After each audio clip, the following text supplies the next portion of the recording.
तो देखो बच्चों, आज हम स्टार्ट करेंगे एक नया चैप्टर।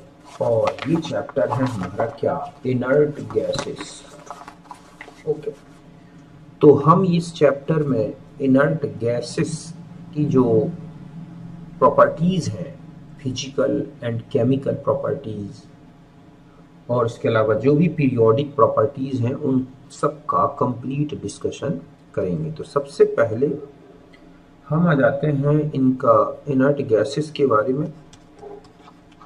ठीक है, इनर्ट गैसेस या जीरो ग्रुप, ठीक है, इन्हीं को नोवेल गैस बोलते हैं। क्यों बोलते हैं? देखो, इनर्ट गैसेस इसलिए क्योंकि ये केमिकली इनर्ट है। जीरो ग्रुप क्योंकि जीरो ग्रुप में है पीरियोडिक टेबल। नोवेल गैसेस क्योंकि ये आइडियल गैसेस होती हैं, मोनो एटॉमिक गैसेस हैं, है ना। तो सबसे पहले तो हम आ जाते हैं इनका इलेक्ट्रॉनिक कॉन्फ़िगरेशन, इसके बारे में आ जाते हैं हम इनके इलेक्ट्रॉनिक कॉन्फ़िगरेशन।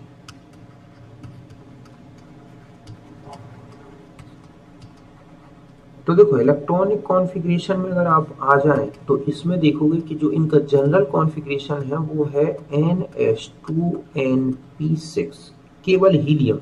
किसको छोड़ दें हम? एक्सेप्ट हीलियम, क्योंकि हीलियम में है 1s2।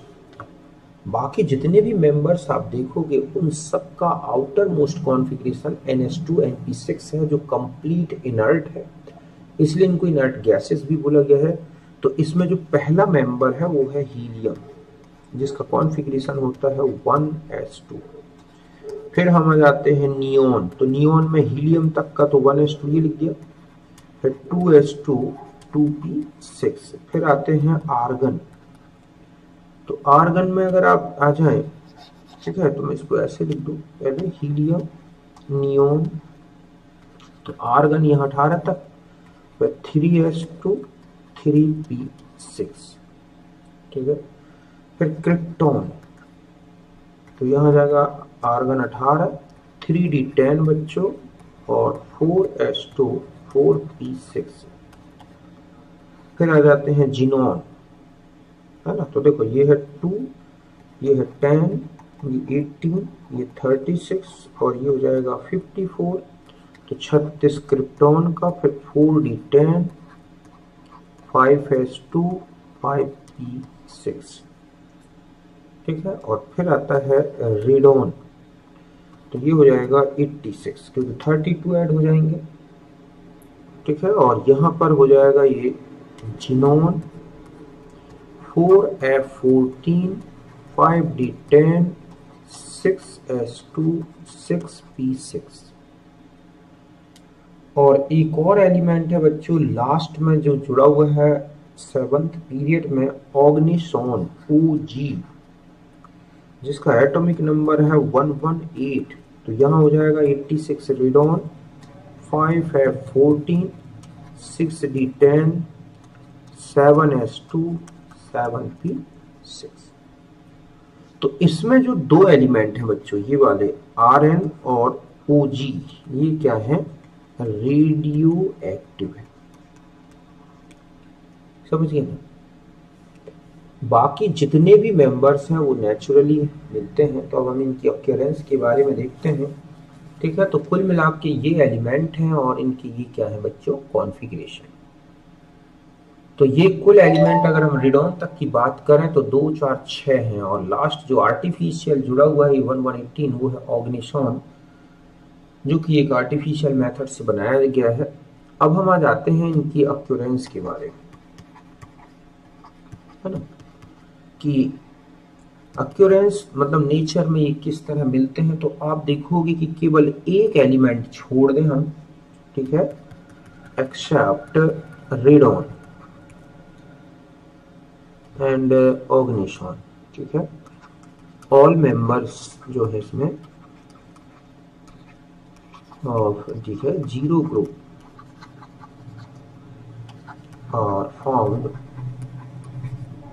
इन एटमॉस्फेयर, और लगभग 1% वाई वॉल्यूम ऑफ एयर, मतलब पूरी एयर का 1% लगभग इन्हीं गैसेस से बना है, और जिसमें मैन जो है एंड मोस्ट, ठीक है, अबंडेंट एलिमेंट जो है यहाँ पर एलिमेंट इन एयर, वो है क्या बच्चों, आर्गन।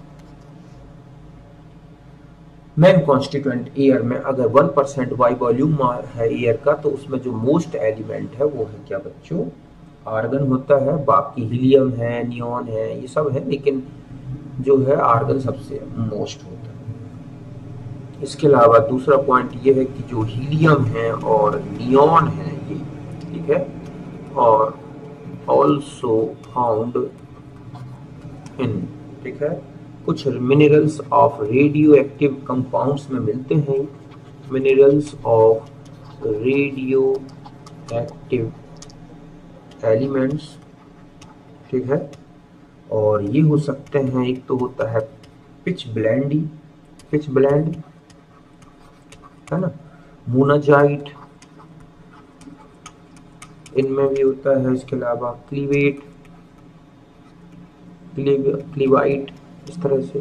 तो ये कुछ ओर्स हैं रेडियो एक्टिव एलिमेंट्स के, मतलब मेनली यूरेनियम के, जिनमें ये दोनों एलिमेंट उसमें भी रहते हैं, क्योंकि जैसे हीलियम है, अल्फा पार्टिकल्स जो निकलते हैं वही कन्वर्ट हो जाते हैं हीलियम में, तो रेडियो एक्टिव डीके में कुछ हीलियम बनता है, ठीक है। और अगर हम ये देखें कि तीसरा कि मेन सोर्स ऑफ हीलियम जो है इज, ठीक है, नेचुरल गैस। नेचुरल गैस मतलब है CNG, इसमें होता है हीलियम, तो मेन यहां से निकाला जाता है हीलियम। और इसमें जो जिनोन है अगर हम देखें, रेडोन है, ऑग्निशॉन है, ये है जो है ना एक प्रकार के रियरेस्ट जो है एलिमेंट्स हैं बच्चों, मतलब बहुत कम मिलते हैं। अगर रेडोन की बात करें तो रेडोन जो है वो 88 रेडियम 228 इसके डिसइंटीग्रेशन से बनता है, ठीक है, और ये हो जाएगा 86 22, यहाँ पर 6 है ये, तो 226, तो ये हो गया 22 प्लस 2He4 ही अल्फा पार्टिकल्स जो है। बाद में यही अल्फा पार्टिकल जो है ना किसमें बदल जाते हैं, हीलियम में। 2 इलेक्ट्रॉन जुड़ जाए अल्फा में तो वो हीलियम बन जाएगा, ठीक है। इसी तरह से ऑग्निसन सिंथेटिकली है कि जो ऑग्निसोन है इसको सिंथेटिकली बनाया जाता है कि OG, ठीक है, जो है सिंथेसाइज किया गया है बाय फॉलोइंग मेथड। एक मेथड है आर्टिफिशियल डिसइंटीग्रेशन मेथड, उसमें इसको बनाया गया है और वो इस तरह से बनता है। कैलिफोर्नियम ये हो गया 98 249 और इस पर 20, कैल्शियम 40 जो है 48, तो इसके बम्बार्डमेंट से जो है ये बनता है ऑग्निशॉन। तो OG 118 294 प्लस 30N1, तो इस तरह से ये आर्टिफिशियली कैल्शियम के आइसोटोप और कैलिफोर्नियम के रिएक्शन से बनाए गए। तो ये है कुल मिला के इनकी अक्यूरेंस के बारे में, इनकी अबंडेंस के बारे में, ये किस तरह से कहाँ मिलते हैं, किस फॉर्म में। यहाँ तक बात क्लियर है। अब हम आ जाते हैं बच्चों कुछ इनकी फिजिकल प्रॉपर्टीज पहले देख लें, या पीरियोडिक प्रॉपर्टीज भी हम देखेंगे। तो हम अब आते हैं इनकी, ठीक है, इंपॉर्टेंट प्रॉपर्टीज। तो देखो सबसे पहले तो ये बता दूं कि जो सभी इनर्ट गैसेस हैं, मतलब जितने भी, फर्स्ट पॉइंट है कि ऑल, ठीक है, एलिमेंट्स ऑफ जीरो ग्रुप और, ठीक है, gaseous mono atomic element. Non metallic element में गैसियस, मोनोएटॉमिक है ना, और नॉन मेटालिक एलिमेंट। तो वैसे ही बता दूं कि जितने भी गैसियस एलिमेंट्स होते हैं वो हमेशा ही नॉन मेटालिक ही होंगे। ओके, तो पहला पॉइंट ये है। दूसरा होता है कि अगर आप इनमें देखोगे कि they have low melting point, boiling point due to non, ठीक है, या mono atomic nature, atomic nature and अगर हम इनके एग्जिस्टेंस मॉलिकुलर फोर्स की बात करें तो ये मोनो एटॉमिक है। एंड लंदन फोर्स जो होता है, लंदन फोर्स हम जानते हैं कि ये वीकेस्ट जो है फोर्स है, वीकेस्ट अट्रैक्शन फोर्स है ना, exist between molecules of gases, कि इनके जो मेल्टिंग बॉइलिंग पॉइंट है सबसे लोवेस्ट है अगर पीरियोडिक टेबल में देखें, क्योंकि एक तो ये मोनो एटॉमिक नेचर के हैं, दूसरा है कि इनके मॉलिक्यूल्स के बीच में अगर हम इन्हें सॉलिड फॉर्म में या लिक्विड फॉर्म में लाया जाए तो इनके मॉलिक्यूल्स के बीच में बहुत ही वीकेस्ट लंदन फोर्स वर्क करते हैं। और अगर हम इनकी स्ट्रेंथ कहें, ठीक है, स्ट्रेंथ ऑफ लंदन फोर्सेस, तो डायरेक्टली प्रोपोर्शनल टू दी, ठीक है, साइज ऑफ गैस एटम, या हम इसी को बोलते हैं पोलराइजेबिलिटी, कि इन गैस मॉलिक्यूल के जो एटम्स हैं उनके बीच में जो फोर्स लगते हैं लंदन फोर्स, उनकी स्ट्रेंथ क्या होगी इनकी, तो वो डिपेंड करती है इनके गैस एटम से।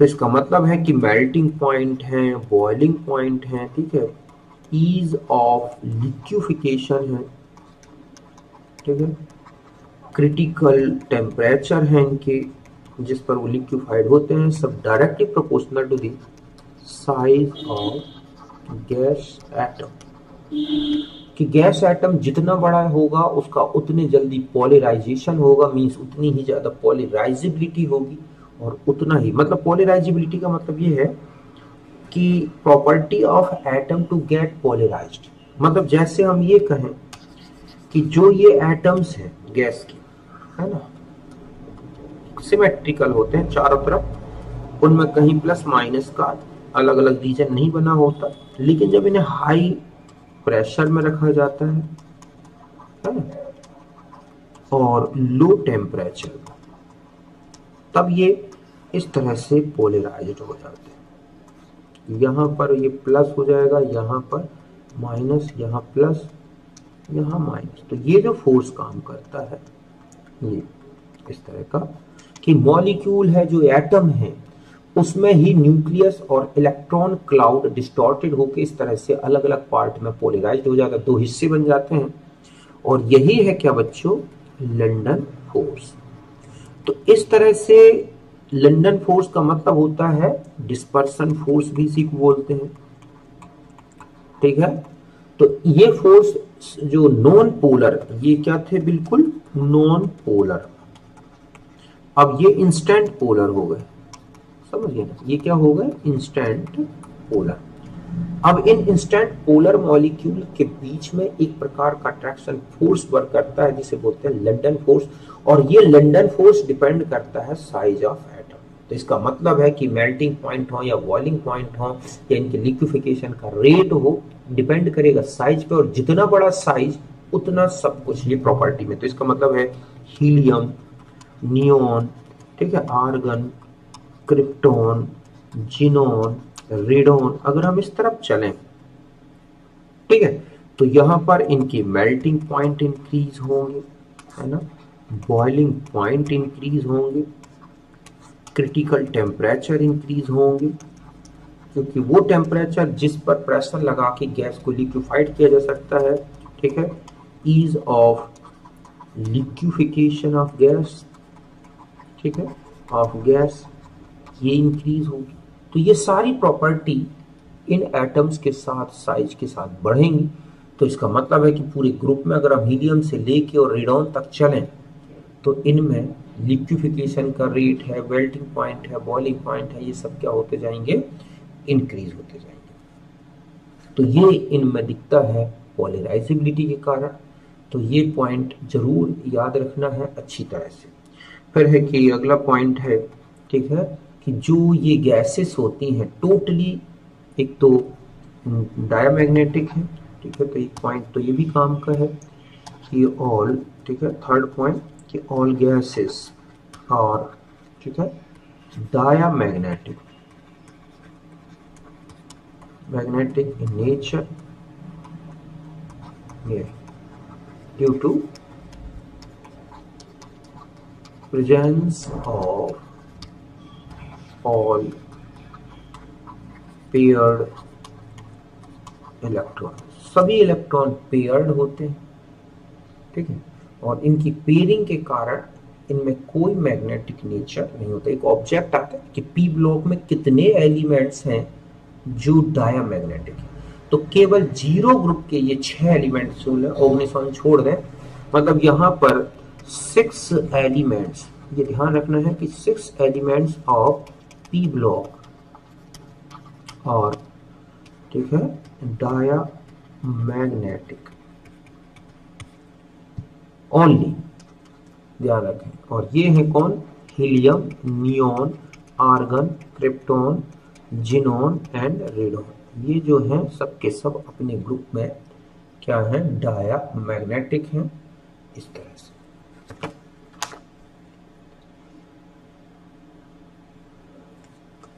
ठीक है, अब हम आ जाते हैं मेल्टिंग बॉइलिंग पॉइंट की बात हो गई है ना। डेंसिटी भी अगर आप देखोगे तो यहाँ पर एक प्रॉपर्टी और बता दूं कि जितना बड़ा साइज उतनी ज्यादा डेंसिटी भी इंक्रीज होगी इन गैसेस की, नीचे की तरफ आप चलोगे तो, है ना। तो ये प्रॉपर्टी है इनमें। फिर हम आ जाते हैं इनकी कुछ पीरियोडिक प्रॉपर्टी 2-4 देख लेते हैं, ठीक है, पीरियोडिक प्रॉपर्टीज। फिर हम केमिकल नेचर के बारे में डिस्कस करेंगे। पीरियोडिक प्रॉपर्टीज में जैसे पहला है एटॉमिक रेडियस, ठीक है, तो ये इंक्रीज होती है फ्रॉम हीलियम टू रेडॉन, मतलब हीलियम से बड़ा नियोन, नियोन से बड़ा आर्गन, आर्गन से बड़ा क्रिप्टॉन, जिनोन और रेडॉन। देखो बच्चों एक और पॉइंट काम का है इसमें कि एटॉमिक रेडियस, ठीक है, atomic radius of inert gas element largest in each period because only, ठीक है, वैन डर वाल वाज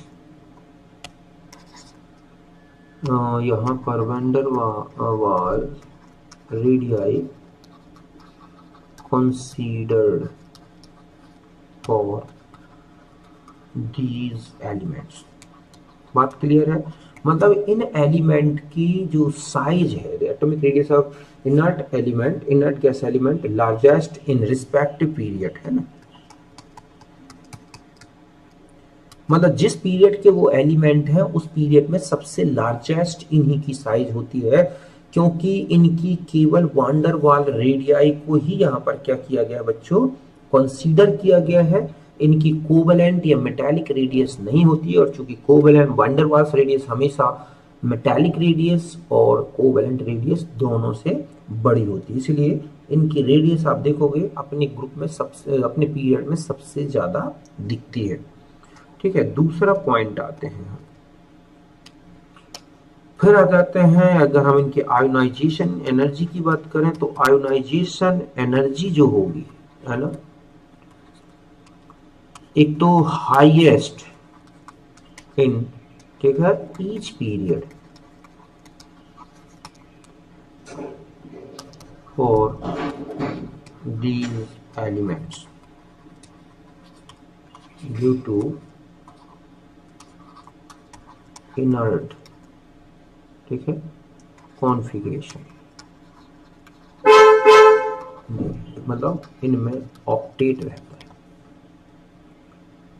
है एंड डिक्रीज होती जाती है। अगर आप इसमें देखें कि एंड डिक्रीज, ठीक है, डाउन द ग्रुप में ये डिक्रीज होती जाएगी इस तरह से। तो यहाँ से अगर चले तो helium, neon, argon, krypton, xenon और रेडॉन, ये ऑर्डर दिखता है इन गैसेस की आयोनाइजेशन एनर्जी का।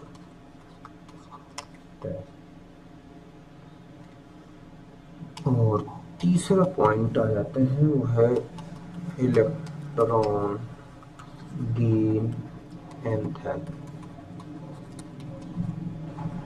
ठीक है। तो पॉजिटिव ये होती है, positive for all element due to inert octet, ठीक है, इन आउटर मोस्ट ऑर्बिट। तो इनमें पॉजिटिव होगी, मतलब इनमें कोई भी इलेक्ट्रॉन ऐड करें तो ये वैल्यू हमें देनी होगी एनर्जी की। और ये इस तरह से है। हीलियम देखें तो 48 किलो जूल पर मोल है ना। नियॉन 116, आर्गन, क्रिप्टॉन, जीनॉन और रेडॉन की देखें, है ना। तो आर्गन की है 96, ये है 96, ये है 77 और ये है 68। तो सबसे ज़्यादा हीलियम की मानी जाएगी क्योंकि सबसे कम पॉजिटिव है। फिर हम आ जाते हैं रेडॉन हो जाएगी, फिर हो जाएगा जीनॉन, फिर आर्गन, क्रिप्टॉन और सबसे कम इसकी मानी जाएगी नियॉन की। तो इस तरह से इनके इलेक्ट्रॉन गेन एंथैल्पी पॉजिटिव है, मींस इनके आउटर मोस्ट ऑर्बिट कंप्लीट है, इनर्ट है और इसीलिए इनमें कोई इलेक्ट्रॉन लेने की टेंडेंसी नहीं होती। तो ये इनके बारे में है कुछ इंपॉर्टेंट पॉइंट्स जो कि पीरियोडिक प्रॉपर्टी से रिलेटेड है। तो ये हो गया हमारा आज का